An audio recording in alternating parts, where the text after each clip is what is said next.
Guardian আছে সেই দূর দূরান্ত থেকে সকালবেলা বাচ্চা দেওয়া যায়, রাত্রেবেলা নিয়ে যায়। সারাদিন ছোট্ট একটা বাচ্চা, যেই বাচ্চা কখনো নিজের হাতে খাবার খায় নাই, মা খাবার খাওয়ায় দিছে, ওই বাচ্চাটাকে এখানে দেওয়া যায়। সারাদিন এখানে থাকে, দুপুরবেলা এখানে খাবার খায়, রাতের বেলা আবার বাবার সাথে যায়। একদিন বাচ্চা আমারে বলে, মা ছাড়া যে কি কষ্ট সেটা আমি বুঝি। তার মানে এই বাচ্চাটা এখন বুঝতেছে যে মা ছাড়া, মার কাছ থেকে দূরে থাকা কি যে কষ্ট বুঝতেছে। আর বাচ্চা যদি মানুষ করতে হয় মা বাবার কাছ থেকে আলাদা করতে হবে, কথা বলে ঠিক কিনা? কারণ মায়া ভালোবাসা দিবেন, ভালোবাসার পাশাপাশি সুশিক্ষায় শিক্ষিত করতে হবে। যদি সুশিক্ষায় শিক্ষিত না করেন, এলমে দ্বীনের শিক্ষায় শিক্ষিত না করেন, আপনার সন্তান ডাক্তার হবে, জজ হবে, ব্যারিস্টার হবে, ইঞ্জিনিয়ার হবে, কিন্তু মানুষ হবে না। মানুষ যদি বানাইতে চান সর্বপ্রথম তাকে কোরআনী শিক্ষায় শিক্ষিত করতে হবে, কথা বলেন ঠিক কিনা? আমি তো মনে করি বাংলাদেশ 95 ভাগ মুসলমানের দেশের ভিতরে আমার প্রতিটা প্রাইমারির ভিতরে সরকারিভাবে প্রতিটা প্রাইমারি থেকে শুরু করে ভার্সিটি পর্যন্ত একটা সাবজেক্ট, আরবি সাবজেক্ট, কোরআনের সাবজেক্ট রাখতে হবে। যেই কোরআনের সাবজেক্টে একজন আলেম নিয়োগ দেওয়া হবে, আমার দেশের প্রাইমারি বাচ্চাদেরকেও যেন প্রাইমারির ভিতরে দ্বীন শিখাইতে পারে, ইসলাম শিখাইতে পারে, কথা বলেন ঠিক কিনা? কারণ নবী সাল্লাল্লাহু আলাইহি ওয়াসাল্লাম বলছে, আমি বলি নাই, দুনিয়ার কোনো মোল্লা মৌলবী বলে নাই, এটা ইলিয়াসুর রহমান জিহাদির কথা না, আল্লামা লোকমান সাদির কথা না, এটা স্বয়ং জনাবে মুহাম্মদুর রাসূলুল্লাহ সাল্লাল্লাহু আলাইহি ওয়াসাল্লামের কথা। তলাবুল ইলমি ফারিদাতুন আলা কুল্লি মুসলিম, প্রত্যেক মুসলমান নর এবং নারীর জন্য ইলমে দ্বীন শিক্ষা করা ফরজ। কোন আলেম এই কথা বলে না আপনার ছেলেকে আপনি ডাক্তার বানাবেন না, কোন আলেম এই কথা বলে না আপনার ছেলেকে আপনি জজ আর ব্যারিস্টার বানাবেন না। বরং আমরা বলি, আগে সন্তানকে মাদ্রাসায় দেন, মক্তবে পাঠান, আগে কোরআন শিখান। ও যখন কোরআন শিখবে, ডাক্তার হয়েও ডাক্তার নামের ডাকাইত হবে না। সন্তান যখন কোরআন শিখবে, দ্বীন শিখবে, ইসলাম শিখবে, এ সন্তান ইঞ্জিনিয়ার হয়ে দেশের সম্পদ চুরি করে বিদেশে পাচার করবে না, কথা বলেন ঠিক কিনা? এজন্য সর্বপ্রথম কোরআনী শিক্ষায় শিক্ষিত করার দরকার আছে না নাই? আরো জোরে বলতে হবে, আছে না নাই? যদি কোরআনী শিক্ষায় শিক্ষিত না করেন, কোরআনের পরিচয় ওকে না দেন, আল্লাহর পরিচয় না দেন, ধর্মের পরিচয় না দেন, পরকালের পরিচয় না দেন, আপনারা কি ইতিহাস থেকে শিক্ষা নেবেন না? এই ঢাকার চামিলিবাগে ঐশী নামে যেই মেয়েটা আজ থেকে 10 বছর 12 বছর আগে নিজের হাতে একজন পুলিশ অফিসারের কন্যা কার সাথে চলাফেরা করে, বাবা মা এটা কেয়ার করে নাই, শুধু টাকাই দিছে, ভালোবাসা দিছে। যেই টাকা আর ভালোবাসা পেয়ে ঐশী নামক মেয়েটা জানোয়ারের রূপ ধারণ করে নিজের হাতে ঘুমের ওষুধ খাইয়ে নিজের মা বাবাকে জবাই করে দিছে, কথা বলেন ঠিক কিনা? বিভিন্ন জায়গায় পত্র পত্রিকায় প্রতিদিনই আপনারা রিপোর্ট দেখেন, ছেলের হাতে বাবা খুন, ছেলের হাতে মা খুন। আরে যেই মা 10 মাস 10 দিন সন্তানরে গর্ভে ধারণ করছে, যেই মা নিজে না খায় সন্তানরে খাওয়াইছে, যেই মা সন্তান যখন ছোট্ট ছিল সন্তানের শরীরে মশা যখন পড়তো, ওই মশা সন্তানের শরীরে ইনজেকশন দেওয়ার আগে মার কলিজার ভিতরে মশার সুইটা ঢুইকা যায়, কথা বলেন ঠিক কিনা? তোমার বাবা যুবক, আজকে বাবারে চিনলা না, বাবারে চিনলা না, আজকে বাবা বৃদ্ধ হয়ে গেছে, আজকে বাবা তোমার কোনো কাজে আসে না, গার ধাক্কা দিয়া ঘর থেকে বের করে দাও। এই বাবা তুমি যখন অসুস্থ হইছো, বাবা ঠিক মতো ঘুমায় নাই, কত রাত এমন পার করছে, বাবা ঘুমাইতে পারে নাই। সন্তানের কিছু হইলে বাবা পাগলের মতো হয়ে গেছে, কেমনে সেই বাবার গায়ে আঘাত করো, কেমনে সেই মা বাবারে ঘর থেকে বের করে দাও, কেমনে সেই মা বাবারে বৃদ্ধাশ্রমে রেখে আসো। আপনাদেরকে বলবো, আপনারা বাংলাদেশের বৃদ্ধাশ্রমগুলো দেখে আসবেন, মাঝে মধ্যে যাবেন শিক্ষা নেওয়ার জন্য। ওই বৃদ্ধাশ্রমগুলোর ভিতরে গেলে আপনি কোনো আলেমের মাকে পাবেন না, আপনি কোনো মসজিদের ইমামের বাবাকে পাবেন না। ওই বৃদ্ধাশ্রমগুলোর ভিতরে গেলে আপনি তাদের সাক্ষাৎকার নেবেন, কথা বলবেন, দেখবেন হয়তো কোনো জজের মা, হয়তো কোনো ব্যারিস্টারের মা, হয়তো ঢাকার শহরে 1000 কোটি টাকার মালিকের মা, যার বাড়িতে শত শত দারোয়ান বসবাস করতে পারে, 5টা 7টা দারোয়ান থাকতে পারে, ড্রাইভার থাকতে পারে, তাদের থাকার জায়গা হয়। কিন্তু যেই মা 10 মাস 10 দিন গর্ভে ধারণ করছে, ওই মায়ের জায়গাটা বাড়িতে হয় নাই, কথা বলেন ঠিক কিনা? এজন্য আপনাদেরকে বলি মাঝে মধ্যে যাবেন। আর আমি শরীয়তপুরি আপনাদের কাছে দোয়া চাই, আল্লাহ যদি আমারে বাঁচায় রাখে, আমার নিয়ত আছে আমি একটা বৃদ্ধাশ্রম করব। আমি আমার সাধ্য অনুযায়ী, হয়তো ব্যাপক হারে পারবো না, তবে আল্লাহ চাইলে কোনো কিছুই অসম্ভব না। কথা বলেন ঠিক কিনা? আল্লাহ পারে কি পারে না? আরো জোরে বলেন পারে কি পারে না? গলা ফাটে একটা ডাক দেন তো, ইয়া আল্লাহ। মোহাব্বতে ভালোবাসার ডাক, ইয়া আল্লাহ। আরো জোরে ডাক দেন, ইয়া আল্লাহ। দয়ার আল্লাহ, কুদরতের নজর দিয়ে একটা বার তাকা দেখেন, এই পাগলগুলা খাবারের লোভে আসে নাই রে মালিক, এরা টাকার লোভে আসে নাই, এরা ক্ষমতার লোভে আসে নাই রে আল্লাহ। এই কালীগঞ্জ বাজারে মাদ্রাসাতুল মুনির আল ইসলামিয়ায় সবক উদ্বোধনী দোয়া মাহফিলে গরমের ভিতরে বসে আছে, এরা তোমারে পাইতে চায় রে আল্লাহ। এরা তোমার নবীর মোহাব্বতে আল্লাহ অন্তরটা পরিপূর্ণ করতে চায়। মরার আগে একবার হলেও এদের সবাই রে তোমার নবীর স্বপ্ন দেখা দাও রে আল্লাহ। মালিক রে, আরাফা মিনা মুজদালিফা না দেখাইয়া আমাদের একজন রেও কবরের ডাক দিও না। চিৎকার মেরে বলেন আমিন। আরো জোরে বলেন আমিন। খারাপ লাগতেছে? কষ্ট হয়? অল্প সময় দেওয়া যাবে তো ইনশাআল্লাহ? বাবা এই কথাগুলো কেন বললাম, বর্তমান সময়ে দরকার। ইলমে দ্বীন শিক্ষা করা আমার জন্য ফরজ, আপনার জন্য ফরজ, আপনার মেয়ের জন্য ফরজ, ছেলের জন্য ফরজ, প্রতিটা মুসলমানের জন্য ফরজ। নবীজি বলছে খৈরুকুম মান তাআল্লামাল কুরআনা ওয়া আল্লামা, তোমাদের ভিতরে সর্বশ্রেষ্ঠ তো তারা যারা কোরআন শিখে, কোরআন শিখায়, কোরআন পড়ে, কোরআন পড়ায়।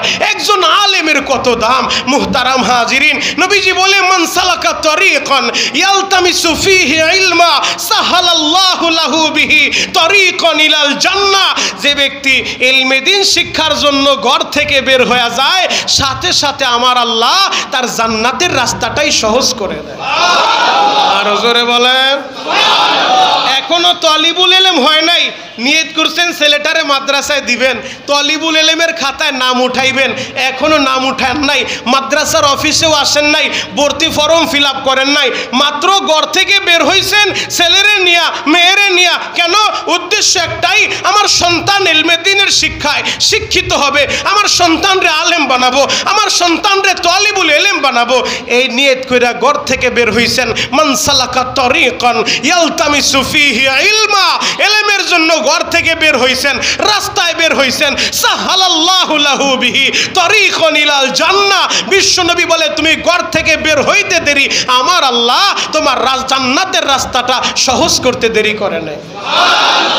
এরপরে ছেলেটারে নিয়ে আসলেন মাদ্রাসায়, অফিসে বসলেন, ভর্তি ফর্ম হাতে নিলেন, ফর্ম ফিল আপ করলেন, কমপ্লিট তলিবুল ইলমের খাতায় নামটা উঠাইলেন। এখন বাচ্চাটা পড়া শুরু করছে, আলিফ আলিফ বা তা সা, বাচ্চাটা পড়া শুরু করছে বিসমিল্লাহির রহমানির রহিম। এই যে বাচ্চা পড়া শুরু করছে, একটা অক্ষর আলিফ, একটা অক্ষর, এই আলিফ একটা অক্ষর পড়তে দেরি, সাথে সাথে আমার আল্লাহ তার আমল নামায় কমপক্ষে 10টা নেকি দান করবে। বাচ্চা তো ছোট্ট নাবালেগ, এখনো তো আমল নামা জারি হয় নাই, এর নেকামল কি করবে? ফেরেশতারা বলে আল্লাহ কি করব, ওর তো আমল নামা শুরু হয় নাই। আল্লাহ বলবে ফেরেশতারা, এ বাচ্চা যত তেলাওয়াত করবে, যত নামাজ পড়বে, যত সিজদা করবে, ও যত নেকামল করবে, এই সওয়াবগুলো ওর মা বাবার অ্যাকাউন্টে অটোমেটিক, মা বাবার অ্যাকাউন্টের ভিতরে নেক আমলগুলো দিয়ে দাও। এজন্য একজন তলিবুল ইলমের কত দাম, যদিও হাদিসটা জয়ীফ, এরপরও ফজিলতের ক্ষেত্রে বয়ান করা যায়। একজন তলিবুল ইলম রাস্তায় যখন হাঁটতে থাকে, রাস্তায় বের হইলে তার সম্মানার্থে আমার আল্লাহ ফেরেশতাদের দ্বারা নূরের পাখাগুলা বিছায়া দেয়। আরো জোরে বলেন, ফেরেশতারা নূরের পাখা বিছায়া দেয় একজন তলিবুল ইলমের সম্মানের খাতিরে। আমার দেশের ভিতরে ভিআইপিরা যখন আসে, তাদেরকে আমাদের বাংলাদেশের ভিতরে এয়ারপোর্টে দেখবেন 2টা টার্মিনাল, একটা ভিআইপি আর একটা হলো নর্মাল। ভিআইপি টার্মিনাল দিয়ে ভিআইপি লোকগুলা যাতায়াত করে। যখন ভিআইপি কোনো গেস্ট আসে, ভিআইপি কোনো মেহমান আসে, তার জন্য লাল গালিচার সংবর্ধনা দেওয়া হয়। কথা বলেন ঠিক কিনা?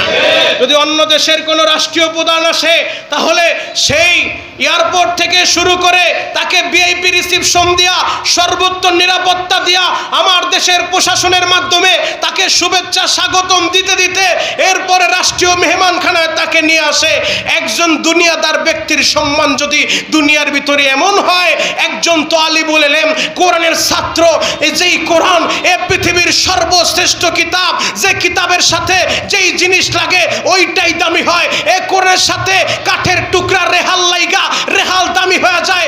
এ কোরআন যে সিনায় থাকে সিনা দামি হয়ে যায়। এ কোরআন যেই জায়গায় লাগে ওই জায়গায় দামি হয়।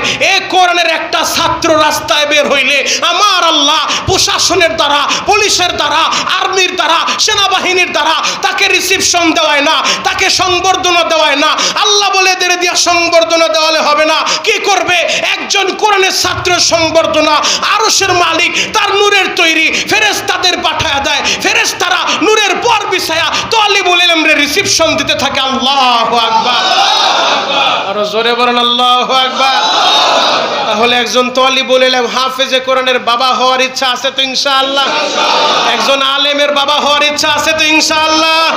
বাসা বাড়িতে আমার অনেক মা বোনরা বয়ান শুনতেছেন, মা বোনদেরকে বলবো, মা আপনার কলিজার টুকরে একটা সন্তানকে হাফেজ বানান, আলেম বানান। ওই মা বাবা তো দামি, যেই মা বাবার সন্তানের তেলোয়া শুনলে মা বাবার কলিজা ঠান্ডা হয়, যেই মা বাবার তেলোয়া শুনলে বাবার কলিজা শীতল হয়ে যায়। কয়েকদিন আগে আমার মাদ্রাসার এক ছাত্র, তার অভিভাবক আমার সামনে বসে চোখের পানি জড়িয়েছে। সন্তান, কারণ শয়তান তো বেশি ধোঁকা দেয় তালিবুল ইলমদেরকে, কথা বলেন ঠিক কিনা?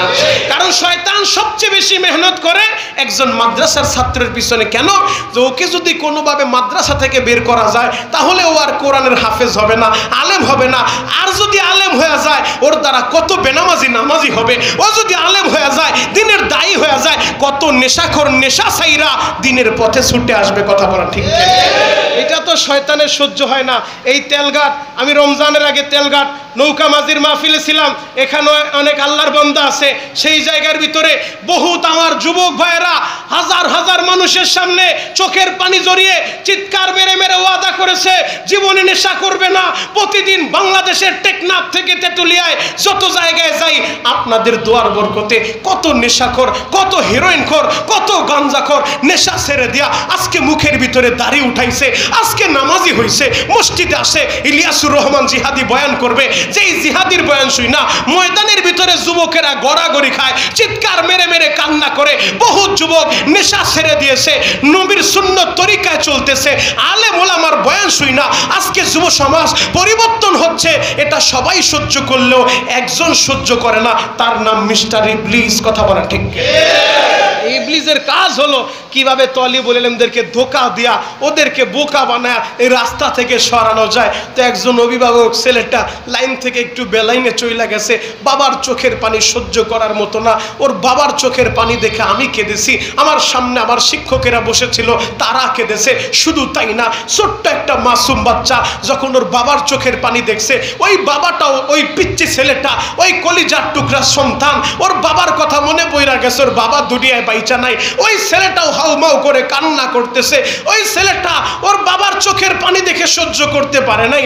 ওই বাবাকে তখন আমি সন্তানকে বলছি, বাপ তোমার বাবার চোখের পানি একমাত্র তুমি কষ্টের কারণ। তুমি যদি মাদ্রাসায় না পড়ো বাবার চোখের পানি তুমি কি দিয়া মুছবা? বাবারে সব কিছু দিতে পারবা, বাবার দিলে যে ব্যথা থাইকা যাইব। বাবা ইচ্ছা করছে তুমি একজন হাফেজ হইবা, তুমি আলেম হইবা। বাবার ইন্তেকালের পরে বাবার জানাজার খাটিয়ার সামনে দাঁড়ায়া তুমি জানাজার ইমাম হইবা। অন্য কোনো ইমাম লাগবে না, অন্য কাউকে এনে জানাজার ইমামতি করানো লাগবে না, তুমি বাবার জানাজার ইমাম হবা। এই ইচ্ছা করে বাবা তোমার মাদ্রাসায় দিছে। বাপ, বাবার মনে কষ্ট দিও না। এই মাত্র 5-7 মিনিটের কথায় আলহামদুলিল্লাহ মুহূর্তের ভিতরে পরিবর্তন।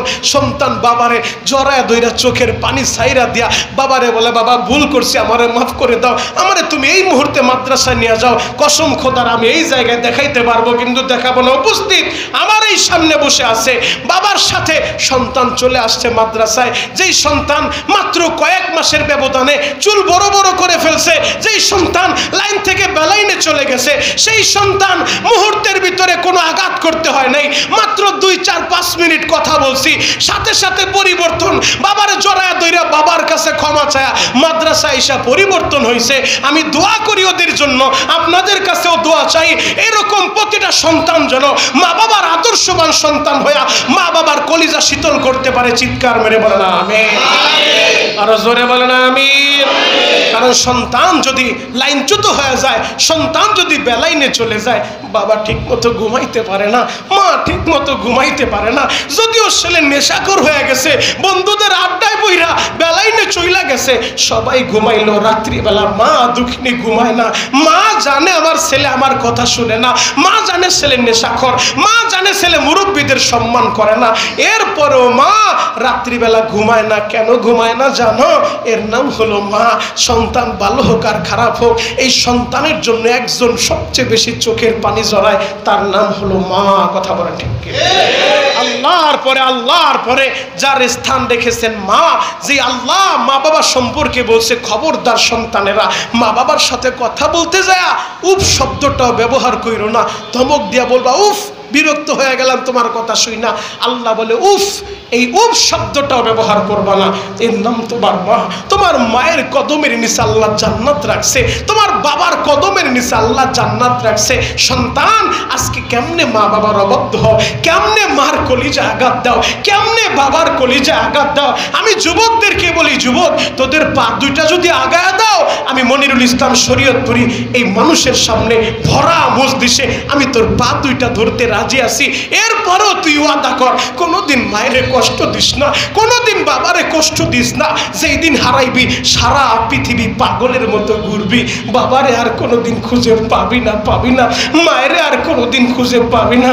এ আমার যুবক বন্ধুরা, গত 3-4 দিন আগে মুন্সিগঞ্জের আমার একটা বন্ধু বর আমার সাথে খুব সম্পর্ক রাখে, অনলাইনে যোগাযোগ, ছোট্টবেলা একসাথে চলাফেরা করছে, এখন মালয়েশিয়াতে আছে রিপন। ওই রিপন বাবারে হারায়া হঠাৎ করে ফজরের সময় আমারে ভয়েস পাঠাইছে, আমারে বলতেছে ভাই আমি বাবা হারায় ফেলছি, আমার বাবার জন্য একটু দোয়া কইরেন। চোখের পানি জড়ায়া প্রবাসে থাইকা যে ছেলে বাপ হারায়, ওই ছেলে জানে বাবার কি দাম। প্রবাসের বাড়িতে থাইকা ছেলে পারলো না বাবার একটু মাটি দিতে, পারলো না বাবার শেষ দেখাটা বাবারে দেখতে। ও যুবক, যেই দিন হারাইবো ওই দিন বুঝবি। এই যে অপু ভাই আমার সামনে বসে আছে, তার বাবা ওই সুবাড্ডা পূর্বপাড়া দোতলা মাদ্রাসায় আমারে সবচেয়ে বেশি একজন মুরব্বী ভালোবাসতো। যেই মুরব্বী আমি মাদ্রাসায় ঢোকার সাথে সাথে কেমনে টের পাইতো আল্লাহ ভালো জানে। আমি মাদ্রাসার অফিসে বসতে দেরি, আমার খবর নিতে দেরি করে না, সাথে সাথে বাসা থেকে নাস্তা পাঠায় দেয়, বাসা থেকে খাবার নিয়ে আসে। পেরেশান হয়ে যায় কিভাবে আমার আপ্যায়ন করবে। তার ছেলেরও মনে হয় এতটা ভালোবাসে না। আমার মন বলছে যতটা ভালো আমারে বাসছে, আজকে বাপ হারায়া সেই অপু বসে বসে কান্দে, বাবার কথা স্মরণ কইরা আজকে বাবারে বাবা বলে ডাকতে পারে না। এই মজলিসে আপনারা অনেকে আছেন বাপ হারাইছেন। এই কালীগঞ্জে আমার অনেক পরিচিত লোক আছে যারা এক সময় কালীগঞ্জে হাতে পায়ে এসেছিল, বাবা টাকা দিয়া পাঠাইতে পারে নাই, 5-7 ভাই বোন লেখাপড়াও করাইতে পারে নাই, কষ্ট দেখা অভাব দেখা সন্তান কালীগঞ্জে আইসা শ্রমিকের কাজ করছে, লেবারের কাজ করছে, পরের দোকানে গার্মেন্টসে কাজ করছে, পেটে ভাতে কাজে লাইগা গেছে। অনেক সময় মহাজন বকাঝোকা করছে, গায়ে আঘাত করছে, এরপরও বাড়িতে কষ্ট। মা বাবার কথা স্মরণ কইরা, ভাই বোনের কথা স্মরণ কইরা অনেক ভাই টিকে ছিল। আজকে তার গাড়ি আছে, বাড়ি আছে, গার্মেন্টসের মালিক হইছে। একজন মাত্র দুঃখমিয়া দুনিয়ায় বাইচা নাই, তার নাম হলো বাবা, তার নাম হলো মা। কথা বলেন ঠিক কি? টাকা পয়সা আছে কিন্তু বাবা নাই। যেই সময় টাকা ছিল না বাবাই ছিল, যেই সময় সম্পদ ছিল না মায় ছিল, যেই সময় অভাবের সংসার ছিল। কালীগঞ্জ একবেলা কাজ করলে পেটে ভাত জুটতো, কাজ না করলে পেটে ভাত জুটতো না। বাবারে খাওয়াইবো কিভাবে?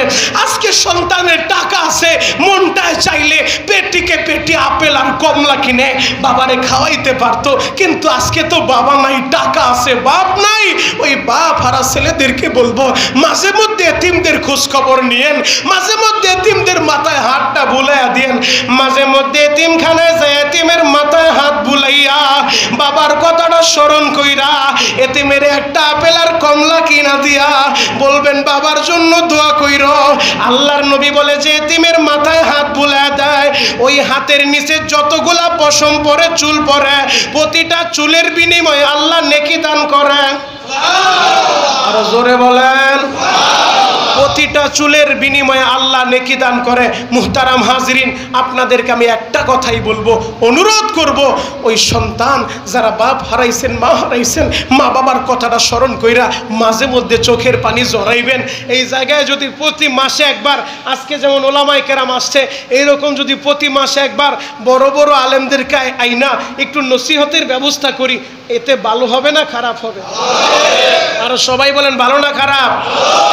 আমার বিশ্বাস, আমি যে মাদ্রাসা করছি আমার অনেক ভাইয়েরা জানে না, জানলে আরো অনেক ভাই ছুটে আসতো।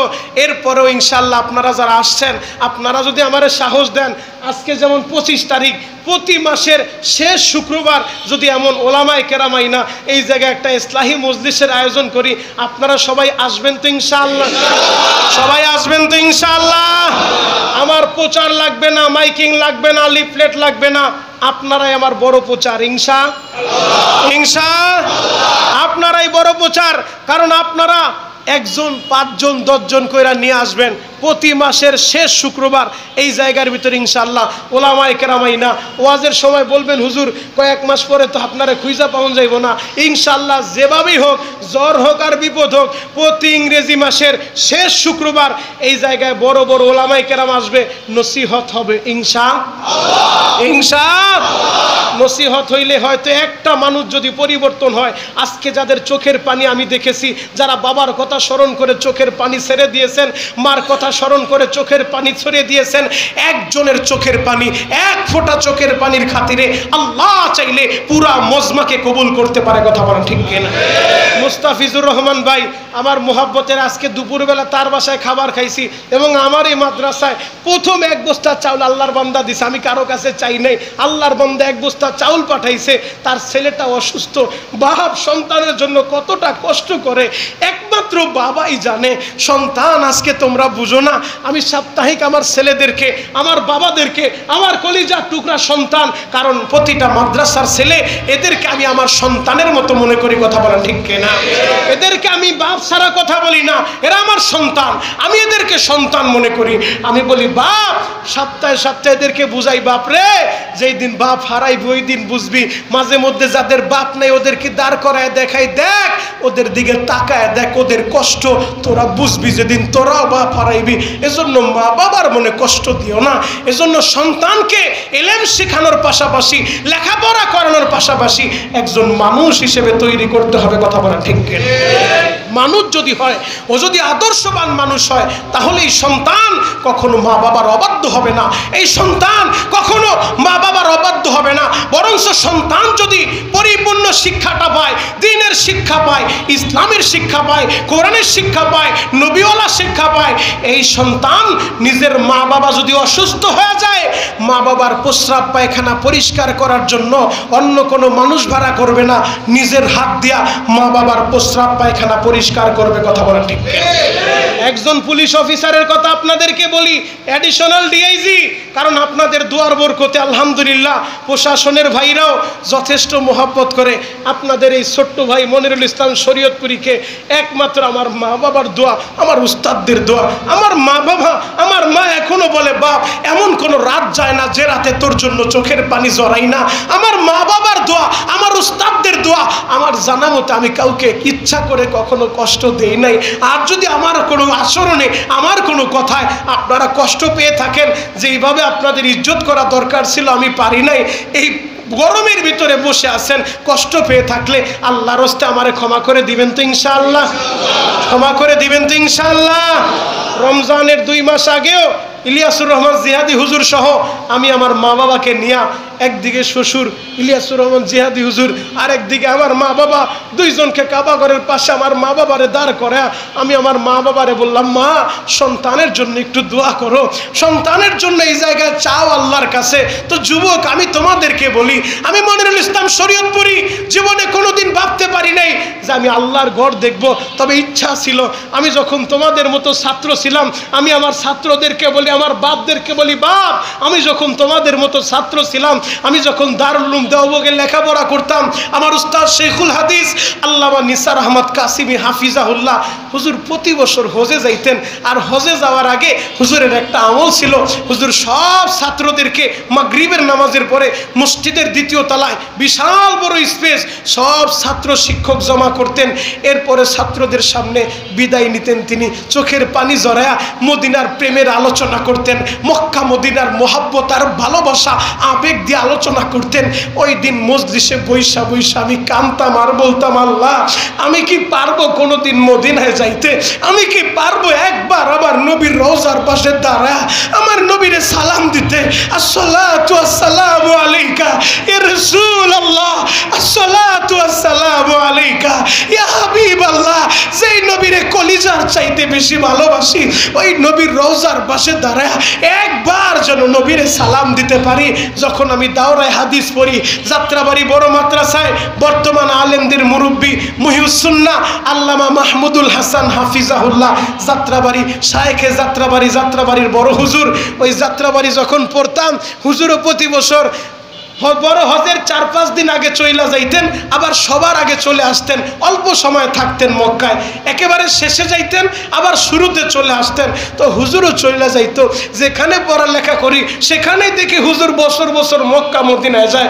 কত দিন কত রাত যে আমি চোখের পানি জড়াইছি আপনাদেরকে বুঝাইতে পারবো না। হয়তো ওই দিনের চোখের পানি আমার আল্লাহ কবুল করছে, ওই চোখের পানি এমনভাবে কবুল করছে, এখন আমার আল্লাহ বছরে কয়েকবার নেয় আল্লাহর ঘরের সামনে দাঁড় করায় দেয়। আমি এই মসজিদে যারা আছেন, এখানে অনেক ভাই আছেন মক্কা মদিনায় গিয়েছেন, আপনাদের জন্য দোয়া করি আল্লাহ যেন বারবার আপনাদেরকে নেয়। আর এখানে অনেক ভাইরা আছেন যারা একটা বার মক্কা মদিনায় যাইতে পারেন নাই, তবে মনটা বড় ব্যথিত। হজের মৌসুম আসতে কলিজায় আঘাত লাইগা যায়, হজের মৌসুম আসলে আকাশ দিয়া যখন বিমানটা উইরা যায় কলিজার ভিতরে পার মারতে থাকে, আহারে আমি কবে যাবো ওই হাজিদের মতো বিমানে উইরা মালিক তোমার ঘরে, ওই আরাফার মিনা মুজদালেফায়। এখানে অনেক ভাই এমন আছেন চোখের পানি জড়ান, বলবেন হুজুর আমি তো বড় লোক না, আমার তো টাকা নাই, আমি তো গার্মেন্টসের শ্রমিকের কাজ করি, আমি তো রাস্তার ভিতরে কাঁচামাল বিক্রি করি, আমি তো হাইটা হাইটা চার পান বিক্রি করি, হুজুর আমি কেমনে মদিনায় যাব? আমি বলবো বাপ মদিনায় যাইতে টাকা লাগে না, টাকা লাগে না, কপাল লাগে, কপাল। কথা বলেন ঠিক? মদিনায় যাইতে টাকা লাগে না। জ্বলন্ত প্রমাণ কয়টা আপনি চান? আমি শরীয়তপুরি আপনাকে দিতে পারবো। এই কেরানীগঞ্জ থেকে আপনারে আমি উপমা দিব, শুধু উপমা না, চাইলে আপনার সামনে দাঁড় করায় দিব। কেরানীগঞ্জ থেকে শুরু করবে একেবারে দক্ষিণবঙ্গ, সেই বঙ্গোপসাগর কুয়াকাটা পর্যন্ত যায় আপনাদেরকে আমি উদাহরণ দিতে পারবো। কুয়াকাটার উদাহরণটা দিয়া শুরু করি, কেরানীগঞ্জ তো হাতের কাছেই আছে।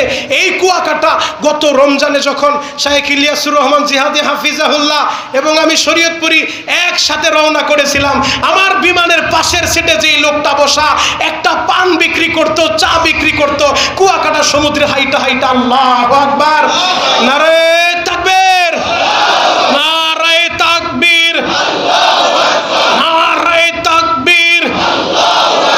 আল্লামা লোকমান সাদি সাহেব হুজুরের আগমন, লোকমান সাদি সাহেব হুজুরের আগমন,